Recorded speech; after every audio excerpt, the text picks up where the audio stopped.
হুমায়ুন কবির, বাংলাদেশের জামাত, মমতা ব্যানার্জি সেতু। অনুপ্রবেশ, বাংলাদেশি, ভুয়ো ভোটার। এসআইয়ের আবহে রাজনৈতিক তরজায় বারবার ঘুরে ফিরে এসেছে এই শব্দগুলো। এই আবহে মঙ্গলবার মমতা বন্দ্যোপাধ্যায় এবং তৃণমূল থেকে সাসপেন্ডেড হুমায়ুন কবিরকে নিয়ে চাঞ্চল্যকর অভিযোগ তুললেন শুভেন্দু অধিকারী। এই তথাকথিত বাবরি মসজিদের শিলান্যাসের আগে, নতুন দল গঠনের আগে 7 দিন বাংলাদেশে কাটিয়েছেন হুমায়ুন কবির। হুমায়ুন কবির বাবরি মসজিদের যে অর্থ সংগ্রহ করেছেন থ্রু আমাদের স্টেট ব্যাংক অফ ইন্ডিয়ার ব্যাংকের রেতে, তার 50% এর বেশি অর্থ বাংলাদেশ থেকে এসেছে। হুমায়ুন কবিরই বলতে পারবে। এবং হুমায়ুন কবির, বাংলাদেশের জামাত, মমতা ব্যানার্জি সেতু। পাল্টা চ্যালেঞ্জ ছুড়ে দিয়েছেন ভরতপুরের বিধায়ক ও জনতা উন্নয়ন পার্টির চেয়ারম্যান।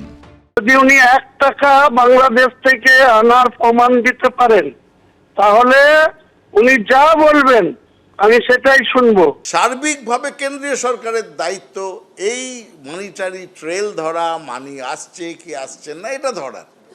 তো শুভেন্দু অধিকারী জানেন, ভারত সরকার তাহলে জানে না? তাহলে উনি কি লুকিয়ে রেখেছেন ভারত সরকারের কাছ থেকে এই তথ্য, নাকি এটা ভারত সরকার তথা শুভেন্দু অধিকারী জয়েন্টলি মিলে এটা করছেন? এই জিনিসটা হচ্ছে থুতু ওপরের দিকে মুখ করে ওপরে ছোড়া, যেটা পড়বে নিজের মুখেই।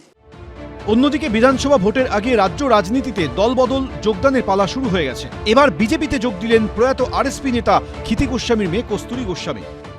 একেবারে বাবার ভাবধারাতেই আমি রয়েছি। আমার বাবা চিরকাল প্রতিবাদী ছিলেন, আমি একেবারেই তার উত্তরসূরি। আমি মনে করি যে এই মুহূর্তে এমন পরিস্থিতি তৈরি হয়েছে যেখানে আওয়াজ তোলা প্রয়োজন, প্রতিবাদ প্রয়োজন, শাসককে চিনিয়ে দেওয়া প্রয়োজন কোথায় তার ভুল হচ্ছে। এবং লেফট কথার অর্থ এই ফ্রেঞ্চ পার্লামেন্টে যারা বাঁদিকে বসত, যারা প্রশ্ন করত, যারা প্রতিবাদ করত, যারা চোখে আঙুল দিয়ে দেখাতো শাসককে, তাদের ভুল কোথায় হচ্ছে।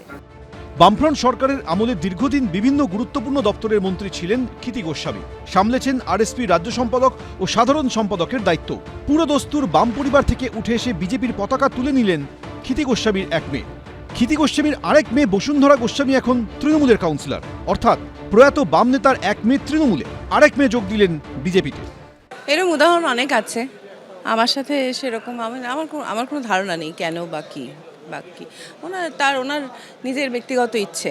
রাজনৈতিক বিশ্বাস তো উত্তরাধিকার নয়, সবসময় সেই উত্তরাধিকারটা রাখা যায় না। সমসাময়িকতা বলে কিছু ব্যাপার থাকে, সেটা আমার ক্ষেত্রে খুব সত্যি হয়েছিল। এদিন বিজেপিতে যোগ দেন প্রাক্তন এনএসজি কমান্ডো দীপাঞ্জন চক্রবর্তী ও অবসরপ্রাপ্ত সিআরপিএফ আধিকারিক বিপ্লব বিশ্বাস। উজ্জ্বল মুখোপাধ্যায়, এবিপি আনন্দ, কলকাতা। এবিপি আনন্দ, এগিয়ে থাকে, এগিয়ে রাখে।